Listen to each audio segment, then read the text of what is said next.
of colorful pageantry at Squaw Valley, California opens the 8th Winter Olympics. At the futuristic $3.5 million ice arena, Vice President Nixon heads the dignitaries, before whom pass 740 athletes from 30 nations in the traditional parade.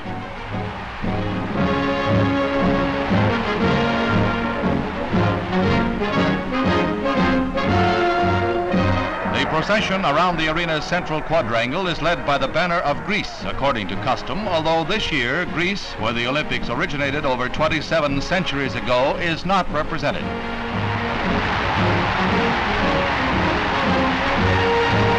Russia's 69-member team is clad in somber street clothes, standing out in startling contrast to the colorful sports garb of other nations. Vice President Nixon formally declared open the international contest on which the Soviet has placed official emphasis. America is expected to rank 4th at best. 2,000 doves of peace are released, symbolizing a tradition which officially excludes nationalism. But the Olympic flame, carried on the slopes of Little Papoose by Andrea Meade Lawrence, will, throughout the 11 days of competition, shine over a contest in which national achievements will have major propaganda value around the world.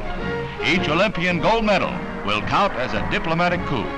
Political implications apart, it's a brilliant and auspicious beginning for a classic and colorful series of contests in the superb setting of America's Sierra Nevada.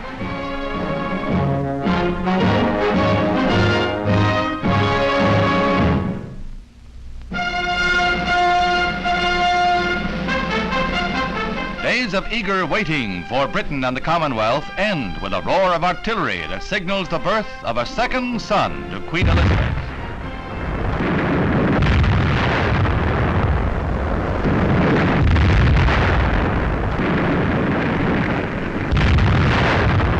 The cannon salute touches off exultant celebrations, for the new prince is the first infant born to a reigning British sovereign in 103 years. The Queen's third child, he automatically becomes second in the line of succession to the throne, directly following Prince Charles. Britain's jubilation and excitement is shared by friends and allies around the world, with countless messages of good wishes and congratulations for the royal family, which now numbers 5.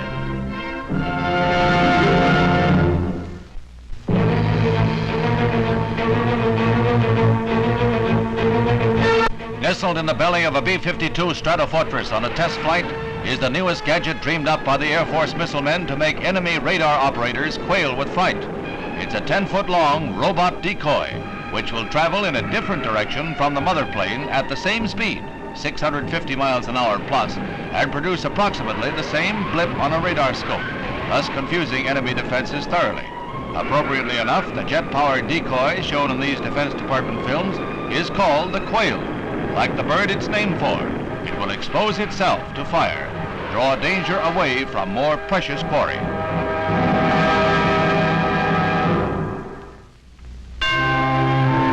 At St. Peter's Basilica, a solemn requiem mass is held for Cardinal Stepinac of Yugoslavia, whose death last week ended a silent but moving struggle against oppression.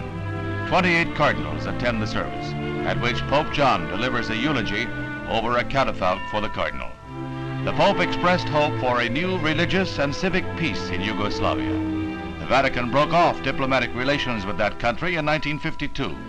Now the Tito regime, which once jailed Stepinac, has relented and allowed him a public funeral in the cathedral city of Zagreb.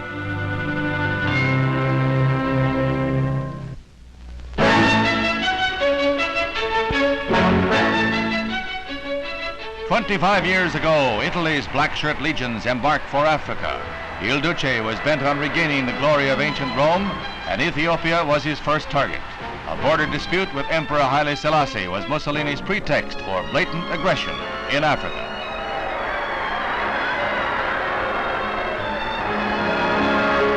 Another Italian out to regain glory, PRIMO CARNERA, the ambling Alp. Da Prim was training hard and doing great with his sparring partners, but the comeback trail was to prove a hard and painful one.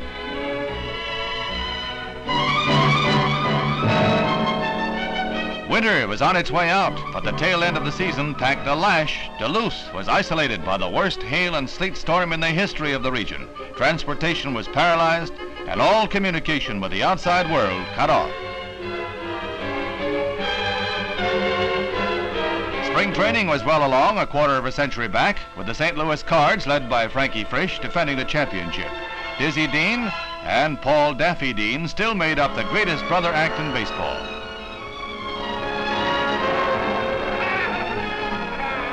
The Detroit Tigers were another hot team. Manager Mickey Cochrane's big gun was Schoolboy Rowe, a great pitcher by any era's standards.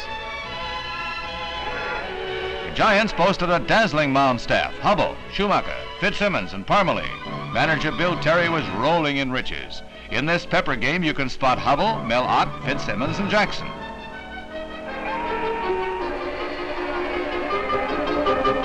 But the spring training crowds came in greatest number to see Babe Ruth playing with the Braves in the twilight of his career 25 years ago, but still the inimitable Babe himself, with the magic that made him the single most outstanding figure baseball has ever produced.